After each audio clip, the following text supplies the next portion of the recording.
Hi, I'm Lena with Bandit Sunset Crafts. Welcome to episode 4. I'm glad you're here to join me. Today we're going to be talking about some finished objects that I've done and projects that I'm currently working on, as well as some new items that I've recently acquired. I can't wait to tell you about them.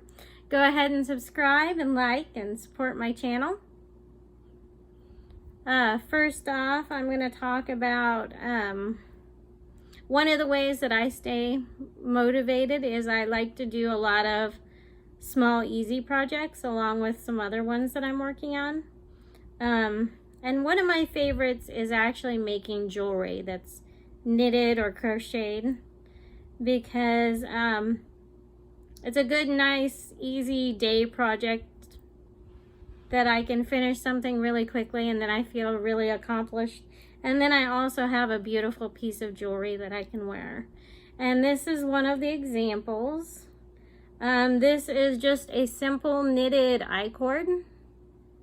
And I promise you, this is an I-cord, but it's made out of a ribbon yarn that I've had, oh my God, since 2008, I think. I have this tiny little bit and I hadn't finished it with a previous project. So I pulled it out and decided to make some jewelry out of it. What I do is I cast on 3 stitches. I knit the I-cord for however long I want. And then I like jump rings. And then I added my pendant. In this case, it's a cross. And then I add the jump ring finishes as well as the clasp. And since I don't have people to help me put my necklaces on, I like to have something that I can do myself. In this case, it's a little twist one that you spin and then you unhook. But it's also big enough so I can put it over my head myself. And it was a quick, easy project. Took me a day to complete. And here is the yarn. This is what the yarn looks like. I can't even remember what it's called because I've had it for probably 15 years and I've lost the label a long time ago. But this is a little simple ribbon yarn that's probably nylon. And it was a lot of fun to make it. I didn't expect the yarn to turn out the way it did because it looks totally different if you try to knit it. But it looks like I used a fuzzy yarn. And you can barely tell that that's actually an I-cord. And I love the way it looks. Sorry if it's blurry. Sometimes it's hard to get it to focus in. So that was one of mine. It took a day to complete. And then another one that I have is the one that I'm wearing. It's a Waterfall Shrug. It's in a Lang Yarns catalog. And I can show you a picture of what it looks like.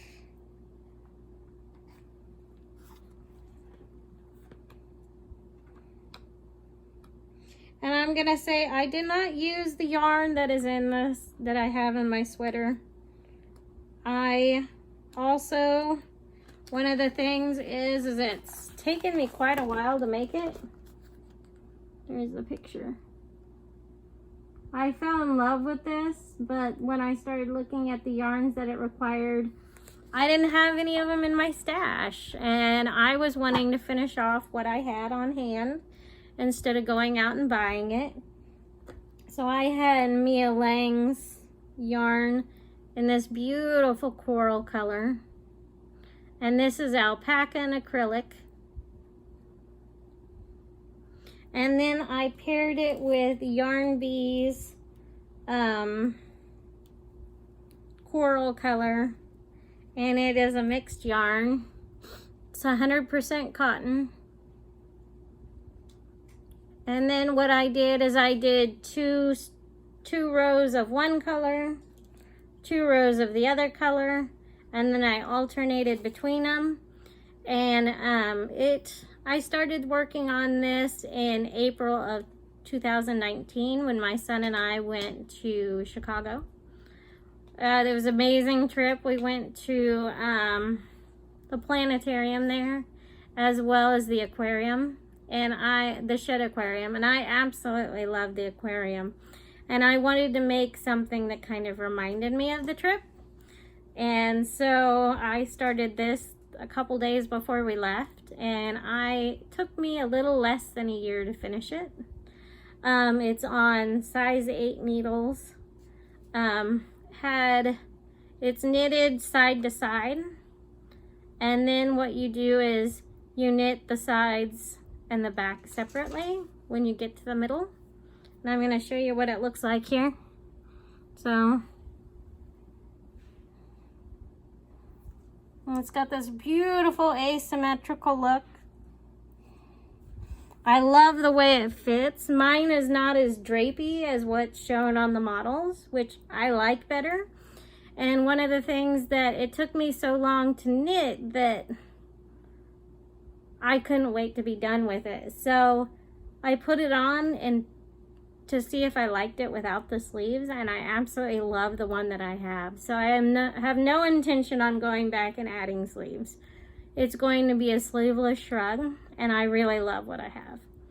And I will try to take a good picture of it so you can see the full thing on how it looks like on me, so that you get a better view. And I will add it to the comments at a later time. But I really enjoyed working on this. I found that I do not like huge numbers of stitches. This had a little shy of 300 stitches for the size medium that I needed.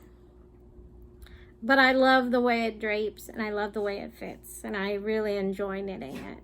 And I try to avoid plain colors because I can't knit more than like 5 or 6 inches before I run out of steam if I use one color. So I really like the variegated look. I really like the look that it has by mixing the 2 colors together. And then here, I can hold it up so you can see what it looks like close up. You can see the variation between the 2 yarns going every 2 rows. And it's also in seed stitch. And I absolutely love the way it came out. And I like the bright colors. Another thing that I've been working on, I don't have the book with me. So I made a simple little hat. Little baby hat. It's out of Parfait solid colors. I've had this in my stash for I think almost 10 years, and I made a little baby hat. I'm sure someone's going to have a little girl. I don't know who it is yet, but someone will have one. It's usually the way it works. So this one's for a 0 to 6 month age. And then I also made a pair of booties, the little baby booties that go with it. I don't know who they are yet, but someone's gonna have a baby. They usually do. But all the time people have, I'm sure that's something going on.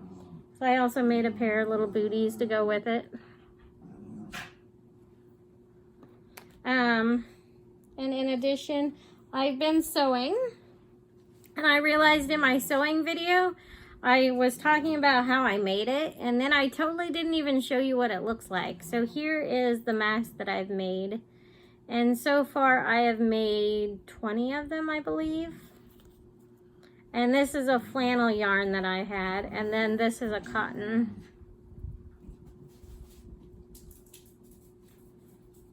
And I really like the galaxy print. If you hear any growling, that would be my dogs playing. We're gonna just go with it.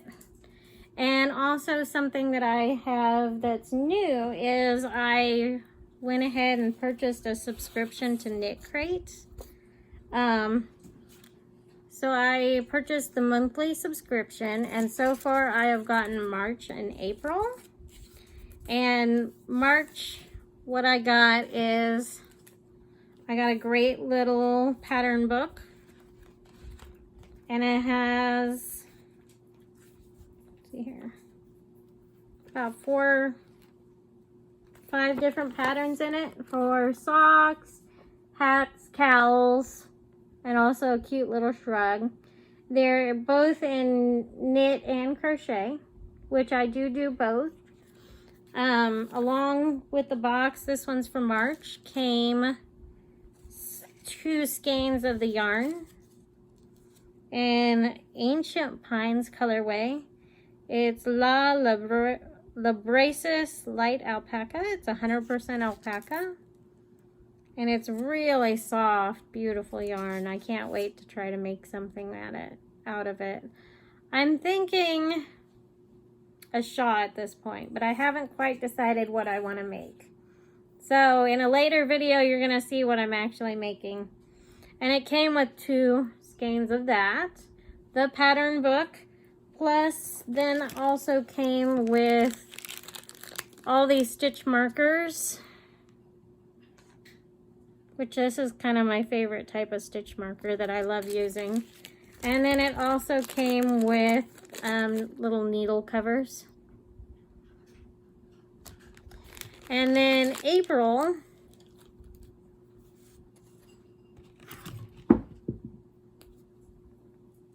it came with a little packet of soak, which is actually helps with cleaning, hand washing your yarns and making sure they're soft. And also it's the April 2020 Luminous Knitcrate for April. And it came with 2 skeins of yarn. This is what it looked like. It's URU yarn, Sugar Sport by Knitcrate. And look at the beautiful purple color. I want to make a tank top out of this. And the color is Lapis. It's 70%. I'm hoping the lighting's catching what this looks like. Superwash Merino. And 20% nylon, and then 10% stellina, which is the sparkly in here. And they sent me 2 of those. I love the color. I'm so happy with my bright purple. I can't wait to figure out what to make with it. This one I want to make a tank top. I need to find the pattern. I'm hoping I'll have enough, so I may have to get creative if I don't. But that's okay. I do so anyway usually.